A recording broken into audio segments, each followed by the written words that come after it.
Alright everybody, welcome back to the channel. Great news, we found another Mark III.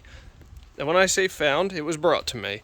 This car comes to me from South Carolina, not that you would know, by these terrifically crusticled rockers, fenders, and other things. Now, you may ask yourself, as many of you may do, what the hell do you need another Mark III for? And the answer to that is, I don't.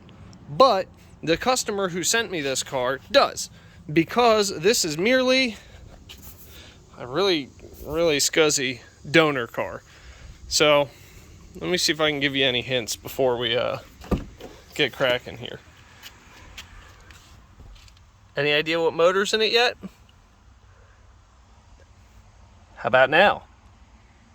If you don't now, you're not a Volkswagen person. If you do, good job. And if you guessed that it was a TDI, you're correct. What we have here is a 1998 Jetta with an AHU. And the way you can tell that it is a later style TDI is it's drive-by-wire, crazily enough. So we have a lot of work ahead of us, but what's going to happen is this whole drivetrain is going to get pulled out of here after I make sure it works, which he said it ran to where it was. So I think, like, I already took the belt cover off a little bit. This belt is okay. So we may try and test fire it and just see if it runs with a jump on the battery, because as you may notice, the clocks are totally out, which means we've got no power, but the battery's here, so that's cool. And I think we'll see if we can get a charge on this thing. It's stone dead, so it's very unlikely, but you never know. Stranger things have happened. This car is going to be a donor, like I mentioned. So what we're going to do is we're going to do a complete CE2 swap, with the exception of the stalks and the gauge cluster, because the recipient of this drivetrain is a 1980 Rabbit. So if you're unfamiliar, a 1980 Rabbit, or at least this particular one, has but one clock on it. It has one big gauge, which is going to be the speedometer and the odometer.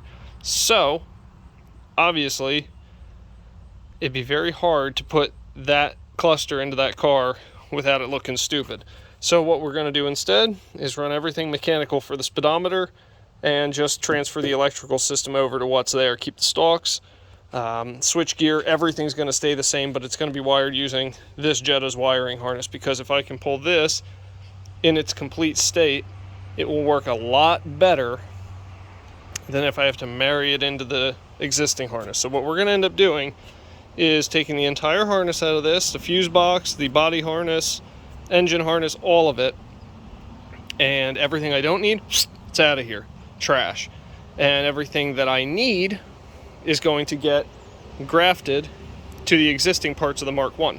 So we will have the wiring from the fuel sender to the Mark III fuse box will be all Mark I except for the plug to the fuse box. And the same will follow for the wipers, for the stalks, etc. And that's how we're going to do this build. The customer wants this to be as factory as it can possibly be. So what our job is going to be on this, obviously, will be to take the 4.5 wires you see here and make them disappear pretty much. So coolant temp sensor, we'll have to find a way to hide that, but we'll deal with that as we deal with that. I just wanted to give you guys a quick intro to this project. The actual recipient car will be here when it gets here. He brought this up so I could get started on pulling everything apart, getting the wiring out, get the motor out, because we're going to do a lot of projects on this. This should make for a lot of good videos. So we're going to do an entire refresh on this motor. Everything but a head gasket, effectively, is what's going to happen. So any valve cover gaskets, injectors, turbocharger, the pump are all either getting replaced or rebuilt. And that's where we're going to go from. The only thing I'm going to have to start figuring out is what I want to do for the air intake to make it look stock-ish, and what I want to do with the charge piping to make it look stock-ish. The other challenge to this will be down here. Air conditioning. He wants air conditioning no matter how we get there. So If you guys have any suggestions on how to get AC into a Mark 1, let me know. My two options at this time, well, three options would be A, find an AC equipped heater box to put in his car, and then just use the Mark III components that I can and make it work. B, find a dealer air add-on for the Mark 1, install that, combine it with the Mark III pump, so on and so forth, because realistically, when you think about AC in terms of the interior portion, it's just an evaporator core and an expansion valve. Everything else, dryer, accumulator, condenser, that's all out here anyway, so we can use whatever works. A third option, Classic Air makes a street rod kit that I should be able to fasten into the firewall of the Mark 1 and get a condenser and whatever else I need for it and just use their whole heater matrix. We'll see what happens. So I'm up for any input because this one's a new one to me as far as keeping air conditioning, because usually I don't care, and most of my customers, they don't care. So that's that. While we're here, let's pop some of these clips out real fast, and we're gonna see how much of a mouse nest we have in this thing. Oh, I made it to the floor. Made it to the floor. This is hard to do with one hand. And yes, we are using the key for this because I found out that the ignition cylinder actually, whoa, doesn't do anything. There is no column lock on this car. Why? Don't know. Also don't care. Nice. So we have that much of a mouse nest, which actually is not bad because it looks like they have all vacated the premise. So let's go ahead and try to get this. Oh. Well, that's tremendously convenient.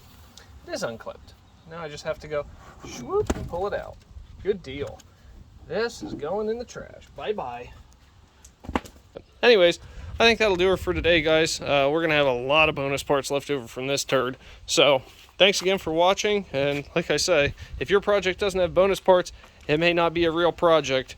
We're going to have lots of bonus parts, and we are definitely embarking on one heck of a project here. So stay tuned for future videos as we start tearing into this Jetta and start refurbishing the 1.9 liter TDI, as well as start working on the 1980 Rabbit when it arrives. Anyways, until next time, guys, get out there and work on some stuff, and I will catch you in the next one.